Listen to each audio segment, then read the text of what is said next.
Exodus chapter 1. These are the names of the sons of Israel who went to Egypt with Jacob, each with his family: Reuben, Simeon, Levi, and Judah, Issachar, Zebulun, and Benjamin, Dan and Naphtali, Gad and Asher. The descendants of Jacob numbered 70 in all. Joseph was already in Egypt. Now Joseph and all his brothers and all that generation died, but the Israelites were exceedingly fruitful. They multiplied greatly, increased in numbers, and became so numerous that the land was filled with them. Then a new king, to whom Joseph meant nothing, came to power in Egypt. "Look," he said to his people, "the Israelites have become far too numerous for us. Come, we must deal shrewdly with them, or they will become even more numerous, and if war breaks out, will join our enemies, fight against us, and leave the country." So they put slave masters over them to oppress them with forced labor, and they built Pithom and Ramses as store cities for Pharaoh. But the more they were oppressed, the more they multiplied and spread. So the Egyptians came to dread the Israelites and worked them ruthlessly. They made their lives bitter with harsh labor and brick and mortar, and with all kinds of work in the fields. In all their harsh labor the Egyptians worked them ruthlessly.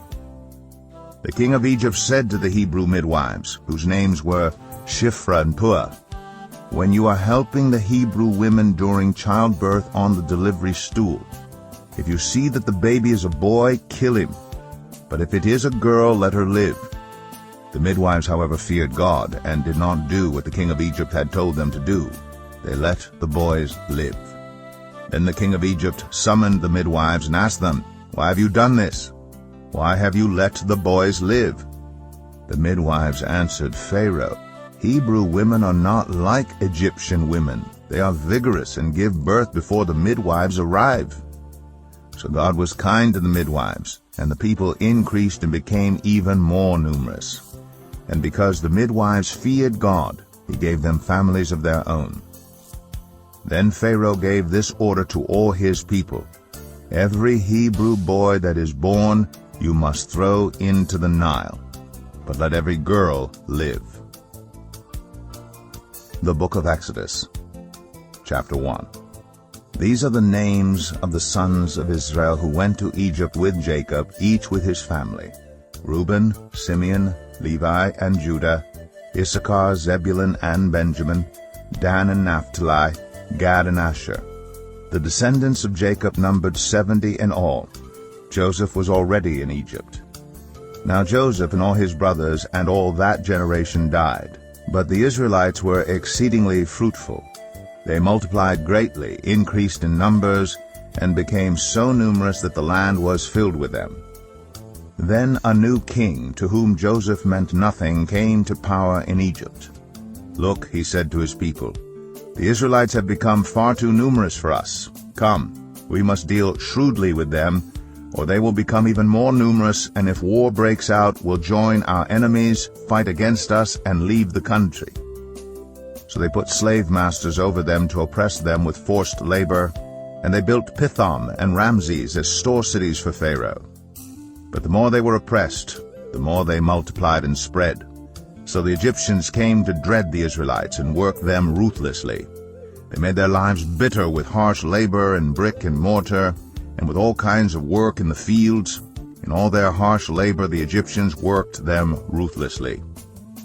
The king of Egypt said to the Hebrew midwives, whose names were Shiphrah and Puah, "When you are helping the Hebrew women during childbirth on the delivery stool, if you see that the baby is a boy, kill him. But if it is a girl, let her live." The midwives, however, feared God and did not do what the king of Egypt had told them to do.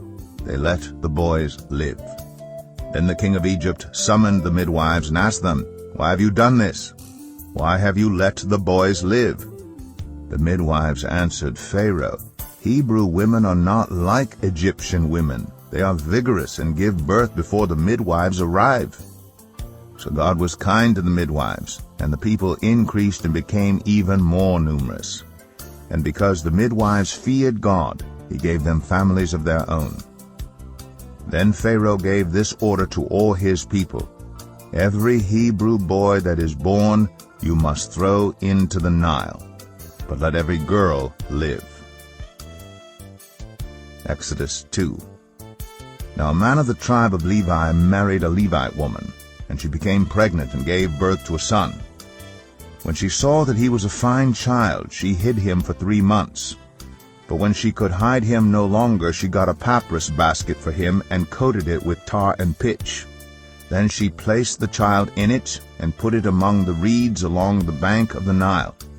His sister stood at a distance to see what would happen to him. Then Pharaoh's daughter went down to the Nile to bathe, and her attendants were walking along the riverbank. She saw the basket among the reeds and sent her female slave to get it. She opened it and saw the baby. He was crying, and she felt sorry for him. "This is one of the Hebrew babies," she said. Then his sister asked Pharaoh's daughter, "Shall I go and get one of the Hebrew women to nurse the baby for you?" "Yes, go," she answered. So the girl went and got the baby's mother. Pharaoh's daughter said to her, "Take this baby and nurse him for me, and I will pay you." So the woman took the baby and nursed him. When the child grew older, she took him to Pharaoh's daughter, and he became her son. She named him Moses, saying, "I drew him out of the water." One day after Moses had grown up, he went out to where his own people were and watched them at their hard labor. He saw an Egyptian beating a Hebrew, one of his own people. Looking this way and that and seeing no one, he killed the Egyptian and hid him in the sand. The next day he went out and saw 2 Hebrews fighting. He asked the one in the wrong, "Why are you hitting your fellow Hebrew?" The man said, "Who made you ruler and judge over us? Are you thinking of killing me as you killed the Egyptian?" Then Moses was afraid and thought, "What I did must have become known." When Pharaoh heard of this, he tried to kill Moses, but Moses fled from Pharaoh and went to live in Midian, where he sat down by a well. Now a priest of Midian had 7 daughters, and they came to draw water, and filled the troughs to water their father's flock. Some shepherds came along and drove them away, but Moses got up and came to their rescue and watered their flock. When the girls returned to Reuel, their father, he asked them, "Why have you returned so early today?" They answered, "An Egyptian rescued us from the shepherds. He even drew water for us and watered the flock." "And where is he?" Reuel asked his daughters. "Why did you leave him? Invite him to have something to eat." Moses agreed to stay with the man, who gave his daughter Zipporah to Moses in marriage. Zipporah gave birth to a son, and Moses named him Gershom, saying, "I have become a foreigner in a foreign land." During that long period the king of Egypt died. The Israelites groaned in their slavery and cried out, and their cry for help because of their slavery went up to God. God heard their groaning, and he remembered his covenant with Abraham, with Isaac, and with Jacob.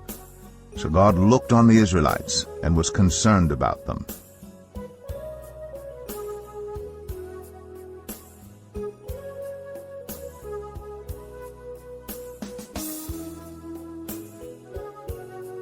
Exodus 3.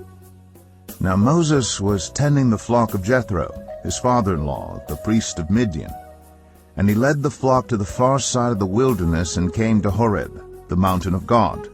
There the angel of the Lord appeared to him in flames of fire from within a bush. Moses saw that though the bush was on fire, it did not burn up.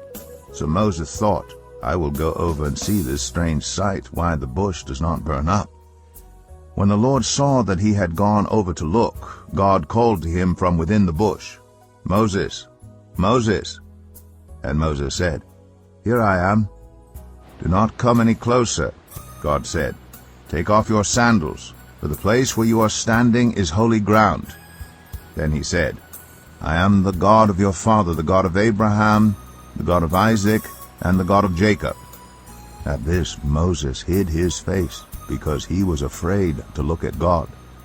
The Lord said, "I have indeed seen the misery of my people in Egypt. I have heard them crying out because of their slave drivers, and I am concerned about their suffering. So I have come down to rescue them from the hand of the Egyptians and to bring them up out of that land into a good and spacious land, a land flowing with milk and honey, the home of the Canaanites, Hittites, Amorites, Perizzites, Hivites, and Jebusites. And now the cry of the Israelites has reached me, and I have seen the way the Egyptians are oppressing them. So now go. I am sending you to Pharaoh to bring my people, the Israelites, out of Egypt. But Moses said to God, Who am I that I should go to Pharaoh and bring the Israelites out of Egypt? And God said, I will be with you, and this will be the sign to you that it is I who have sent you. When you have brought the people out of Egypt, you will worship God on this mountain. Moses said to God, Suppose I go to the Israelites and say to them, The God of your fathers has sent me to you. And they ask me, What is his name? Then what shall I tell them? God said to Moses, I am who I am. This is what you are to say to the Israelites. I am has sent me to you. God also said to Moses, Say to the Israelites, The Lord, the God of your fathers, the God of Abraham, the God of Isaac, and the God of Jacob, has sent me to you. This is my name forever, the name you shall call me, from generation to generation. Go, assemble the elders of Israel, and say to them, The Lord, the God of your fathers, the God of Abraham, Isaac, and Jacob, appeared to me and said, I have watched over you, and have seen what has been done to you in Egypt. And I have promised to bring you up out of your misery in Egypt into the land of the Canaanites, Hittites, Amorites, Perizzites, Hivites, and Jebusites, a land flowing with milk and honey. The elders of Israel will listen to you. Then you and the elders are to go to the king of Egypt and say to him, The Lord, the God of the Hebrews, has met with us. Let us take a 3-day journey into the wilderness to offer sacrifices to the Lord our God. But I know that the king of Egypt will not let you go unless a mighty hand compels him. So I will stretch out my hand and strike the Egyptians with all the wonders that I will perform among them. After that, he will let you go. And I will make the Egyptians favorably disposed toward this people, so that when you leave you will not go empty-handed. Every woman is to ask her neighbor and any woman living in her house for articles of silver and gold, and for clothing, which you will put on your sons and daughters. And so you will plunder the Egyptians. Exodus 4. Moses answered, What if they do not believe me or listen to me and say, The Lord did not appear to you? Then the Lord said to him, What is that in your hand? A staff, he replied. The Lord said, Throw it on the ground. Moses threw it on the ground, and it became a snake, and he ran from it. Then the Lord said to him, Reach out your hand and take it by the tail. So Moses reached out and took hold of the snake, and it turned back into a staff in his hand. This, said the Lord, is so that they may believe that the Lord, the God of their fathers, the God of Abraham, the God of Isaac, and the God of Jacob, has appeared to you. Then the Lord said, Put your hand inside your cloak. So Moses put his hand into his cloak, and when he took it out, the skin was leprous. It had become as white as snow. Now put it back into your cloak, he said. So Moses put his hand back into his cloak, and when he took it out, it was restored, like the rest of his flesh. Then the Lord said, If they do not believe you or pay attention to the first sign, they may believe the second.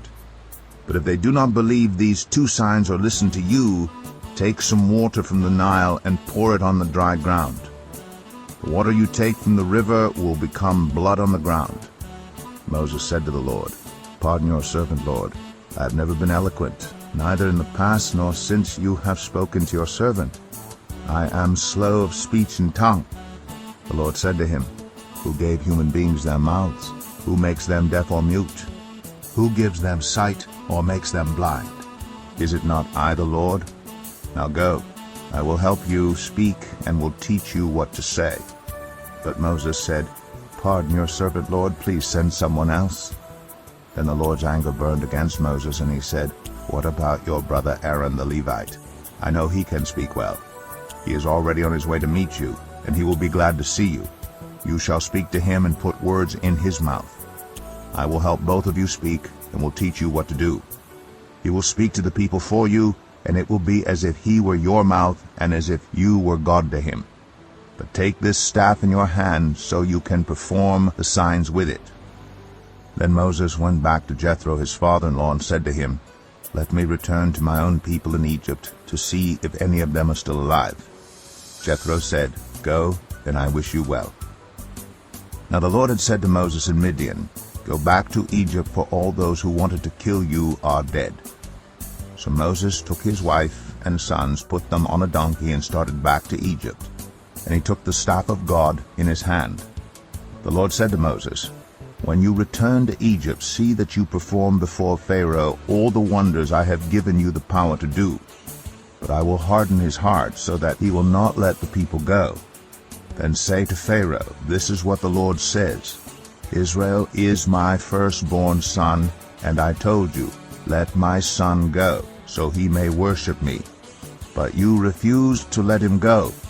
So I will kill your firstborn son.'" At a lodging place on the way, the Lord met Moses and was about to kill him. But Zipporah took a flint knife, cut off her son's foreskin, and touched Moses' feet with it. "Surely you are a bridegroom of blood to me," she said. So the Lord let him alone. At that time she said, "bridegroom of blood," referring to circumcision. The Lord said to Aaron, "Go into the wilderness to meet Moses." So he met Moses at the mountain of God and kissed him. Then Moses told Aaron everything the Lord had sent him to say, and also about all the signs he had commanded him to perform. Moses and Aaron brought together all the elders of the Israelites, and Aaron told them everything the Lord had said to Moses. He also performed the signs before the people, and they believed. And when they heard that the Lord was concerned about them and had seen their misery, they bowed down and worshipped. Exodus 5. Afterward Moses and Aaron went to Pharaoh and said, "This is what the Lord, the God of Israel, says. Let my people go so that they may hold a festival to me in the wilderness." Pharaoh said, "Who is the Lord that I should obey him and let Israel go? I do not know the Lord, and I will not let Israel go."